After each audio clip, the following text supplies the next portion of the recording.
Hello mga guys, mauna dinig ako gi-recycle nga 1.5 mga guys. Ako ana ni siyang gibutangan og manure. Gisubo na ko ang bala og pauha og lata nga uhot.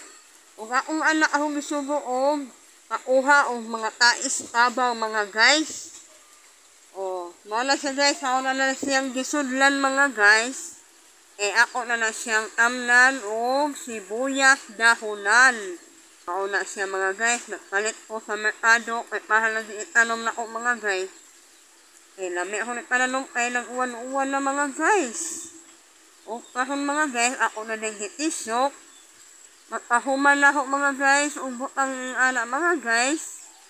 Ako aday na siyang mahiluna at sa akong himo nga bitayanan. Ako sa ibite, akong dili lagi haon sa manok mga guys.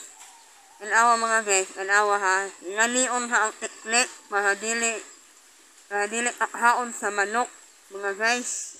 Anawa mga guys. Tiyanan! Tanawa mga guys no, nindot kayo. Teknik na mga guys. Nagamit mo dahil akong otok na gamay nga mga guys. Thank you for watching!